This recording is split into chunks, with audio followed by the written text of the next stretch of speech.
मेरी भी एक आदत है, मैं कभी भी अपने लाइफ में जमीन को नहीं भूलता। जमीन मतलब होता है जो मुझे सिस्टम में आने का मौका दी।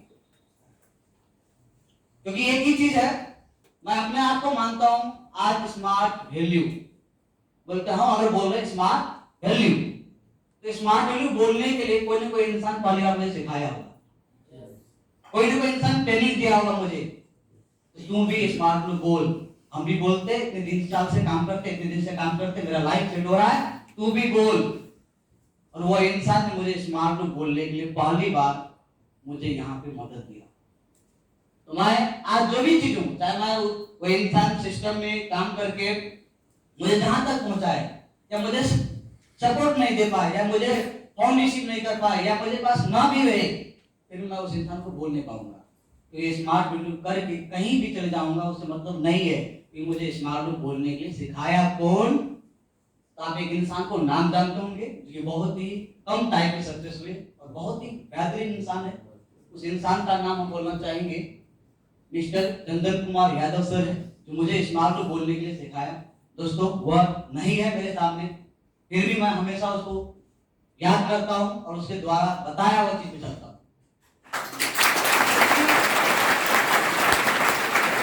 एक चीज को आप लोग को एक चीज को और भी समझना होगा कि आजकल कोई भी इंसान, चाहे लड़का हो या लड़की हो, अपने आप में कोई कम नहीं है, कोई नहीं कम है।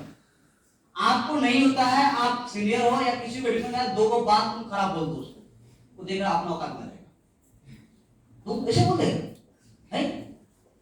मतलब क्या, गलती और सही हर इंसान सोच सकता है, लेकिन उस समय भूल जाता है।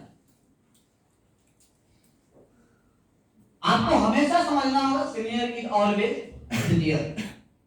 पिताजी कभी भी आपका बेटा बन सकता है क्या? पिताजी हमेशा पिताजी ही है। बहुत सारे इंसान जो होता है ना, यहाँ पे देखिए मैंने पहली बार ही बोल दिया कि यहाँ पे कोई भी इंसान बुर्बक नहीं आता है, सभी लोग मैट्रिक पास। और एज कम से कम जो मैट्रिक पास होते हैं उसका एज 15 साल से नीचे नहीं रहता है। ये बिहार बोर्ड में ये नियम है, 14 साल से नीचे मैट्रिक एग्जाम दे नहीं सकता है। दे सकता है? नहीं दे सकता है। तो ऑलरेडी हम सभी लोग 14 साल 15 साल से ऊपर के होते हैं। कोई इंटर पास आते हैं, कोई बीए पास आते हैं। हम सब अपने आप में इंटेलिजेंट रहते हैं। मतलब कोई भी कुछ सिखाया नहीं, मैं जानता हूं सब सीखने की मूड से आते ही नहीं है, आपको सीखना पड़ेगा। याद रखिए, जब मैं सिस्टम में आया था तो चंदन सर के बारे में मैं बताऊंगा। जब मैं ज्वाइन करने जा रहा था तो उसके पास इतनी गरीबी थी, पेपर बेच के पढ़ते थे। इतनी गरीबी थी जो साइकिल में जो चक्का होता है उसमें मोटर गार्ड होता है लगाने के लिए, वो नहीं था। इतनी गरीबी थी कि उसमें फुल पैंट शर्ट को देख के पता चल जाता था ये 2 रुपए वाला फुल पैंट शर्ट है। जब मुझे ये चीजें उनको देख के लगा, उस समय हम उसी समय से जाने नहीं, अगर इसके बारे में जानना है तो इसकी बातों को सुनना पड़ेगा।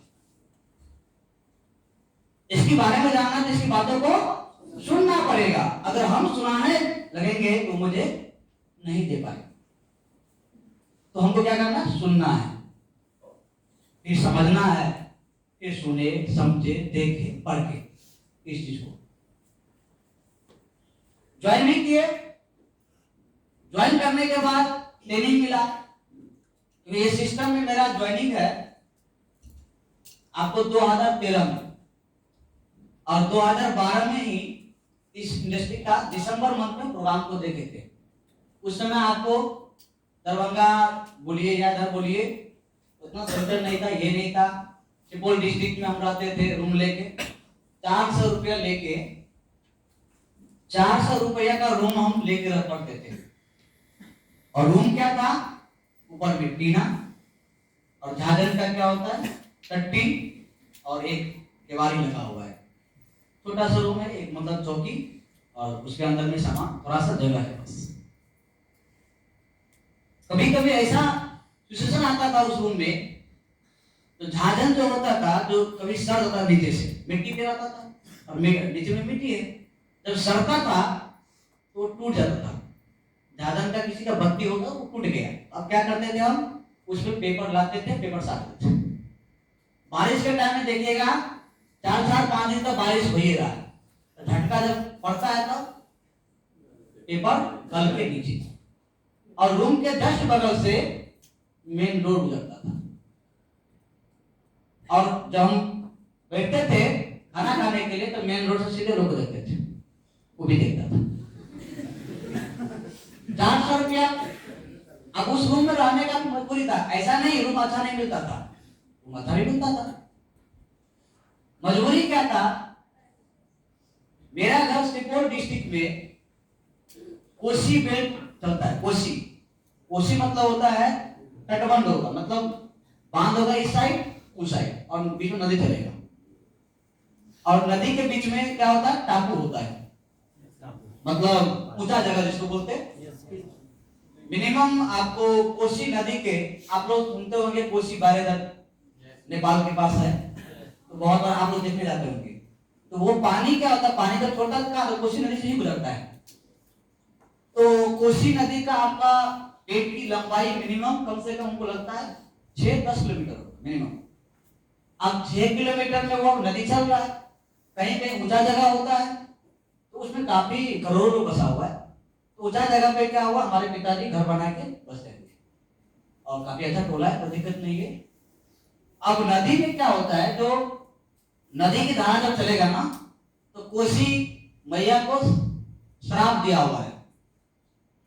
कोसी मैया को श्राप क्या दिया हुआ, वो एक जगह कभी बह नहीं सकती। जैसे आप लोग देखते होंगे जो पुल दिया हुआ है तो नदी बह रही है, लेकिन कोसी नदी को श्राप नहीं दिया हुआ है, वो एक जगह बह नहीं सकती, धारा एक जगह से चल ही सकता है। अब क्या होता है, धारा चलता है तो करते करते करते करते करते ऊंचा जगह को पूरा जगह खत्म कर देता है। अब घर है, धीरे धीरे करते करते करते खत्म हो गया, मतलब घर बन गया। अब क्या करेंगे, फिर दूसरा ऊंचा जगह पे मिट्टी भर के, खूंटा जो बांस का होता है गाड़ के, घर का घर बना के, फिर सब चीज करके उसमें रहा। मैं अपने बचपन से लेकर अभी तक घर कटते हुए देखा। एक जगह घर था जो कि काफी लंबा चौड़ा, उस गांव का नाम था नया नगर सितुहर। तो वहां पे लगभग में बचपन से 7-8 साल उस घर पे रहा। फिर मैं पढ़ाई कर रहा था तो पता चला घर कट गया, मैं बाहर में था। कहाँ ले गया, तो नदी के ऊपर था, उसका नाम था चाही, चाही भी ले गया घर। वहां भी लगभग में 4-5 साल रहा। तब कहाँ ले गया, उसे 2 किलोमीटर उधर, कहाँ, उस गांव का नाम था भवानीपुर बक्सा। अब वहां पे लगभग में 10-12 साल से अभी मेरा घर है। इस कंडीशन से मेरा घर का हाल है। मेरे गांव में आपको जाने के लिए 3 नदी पार करना पड़ेगा। नदी आप पार कीजिए, और नदी पार करने के बाद आपको रोड नहीं मिलेगा, क्या मिलेगा, खेत। और खेत जो होता है तो खेत वाले जो होता है थोड़ा छोड़ देता है, उसी होके जाइए, फिर कोई बालू मिलेगा, फिर नीचा मिलेगा, गड्ढा मिलेगा, मतलब रोड नहीं मिलेगा। फिर जाइए नदी मिलेगा, फिर आप जाइए, आपको हो सकता है जंगल भी मिलेगा। तो इस टाइप से मेरा घर है। मेरे पिताजी पढ़े लिखे नहीं है, औंठा छाप है। मेरे पिताजी गांव में क्या करते, खेती करते, और खेती करके घर चलना, खेती करके अपनी जिंदगी को आगे बढ़ाना। तो गांव में ही हमारे पिताजी खेत, भैंस रखे हुए थे, भैंस को पाल के दूध बेच के, फिर जैसे मेरे गांव में आपको मकई होगा, धान होगा, गेहूं होगा, फिर सरसों होगा, फिर लीजिए आप बहुत सारी जो भी चीज बोलिए लगभग हमारे गांव में होता है। तो ये सब बेच के क्या मेरे पिताजी खरीदते थे, कौन चीज, जमीन।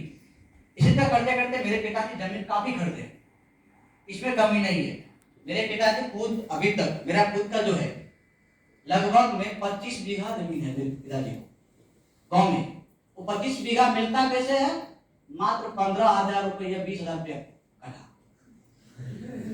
हाँ, तो बालू का जमीन है, वो इस साल रहेगा, 2 साल बाद कट जाएगा, फिर रहेगा पता नहीं, अब उसमें पानी भरा है। 2 साल के बाद क्या हुआ, पानी चला, दूसरा जगह बालू हो गया। अब बालू में क्या होगा, कुछ भी नहीं। मेरे पिताजी का अभी भी मिनिमम 25 बीघा जमीन में 10 से 15 बीघा जमीन ऐसा है जिसमें नदी चल रहा है, उसका कोई मैं बात नहीं। अब पानी को क्या करेंगे, पिएंगे? बालू वाला पानी भी नहीं पी सकते। ये हाल है। मेरे पिताजी जब खेती कर रहे हैं और सीजन पे चलता है पंजाब में सेलर मंडी, पंजाब में सेलर मंडी में जाएंगे तो सेलर मंडी का जिसे पिताजी यार जाते होंगे उसको पता होगा क्या होता है। कुंटल कुंटल का बोरा इसको उठा के चढ़ाना होता है, फिर बहुत सारा काम होता है। उस वही चीज करके मेरे पिताजी अपनी जिंदगी को चला रहे। मैं जब पढ़ाई कर रहा था क्लास इंटर में, मैं क्लास यूकेजी से लेके एलकेजी यूकेजी जो बोलते हैं, नर्सरी जो आप लोग बोलते हैं, उससे लेके क्लास 6 तक मैं अपने नानी के यहाँ रह के पढ़ाई किया। क्यों? मेरे पिताजी पढ़े लिखे तो है, वो जानते ही नहीं थे।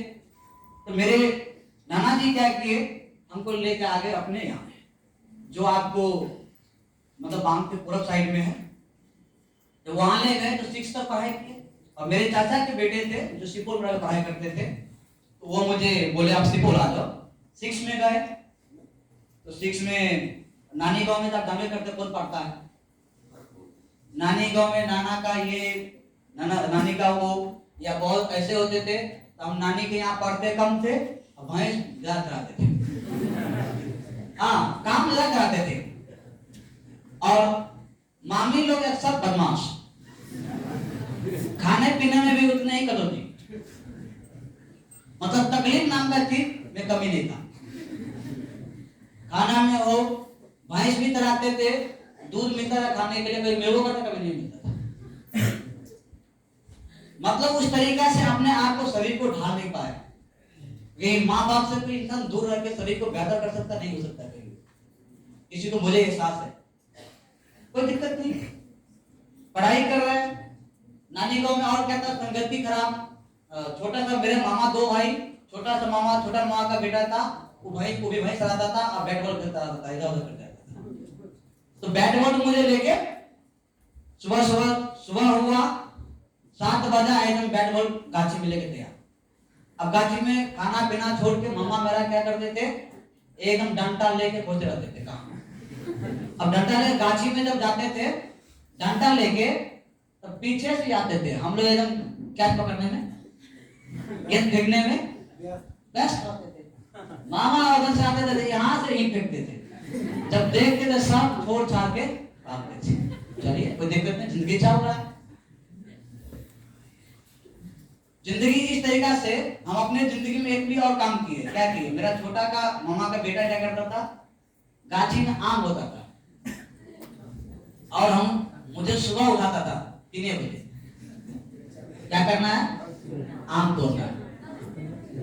दोपहर को लोग सब क्या करता था, सो जाता था गाछी वाला, ठेला से डंडा से आम तोड़ के आते थे। ये भी जिंदगी को थी। 6 के बाद आगे था छोटा सा कि चाचा का बेटा था, उनके पास सुपौल पढ़ने के लिए। सुपौल में जब 1 साल 1.5 साल पढ़े तब मेरा दिमाग खुला। एक दिन ऐसे ही अचानक पढ़ने जा रहे थे, कोई चौक से बोले तो मेरा दिमाग में आया, जिंदगी देखो ये होता है। कहाँ भटक रहे थे लाइफ, ये पढ़ाई कर रहे थे, नहीं कुछ कर रहे थे, नहीं इधर कर रहे थे, उधर कर रहे थे। जब फिर 6 में 7 में 8 में पढ़ाई किए, 9 में गए, सुपौल जिला का एक सबसे अच्छा स्कूल है, उस स्कूल में एडमिशन करने के लिए फॉर्म भरे, पास किए, तब उसमें एडमिशन दिया गया, सरकारी स्कूल था। 9th के 10th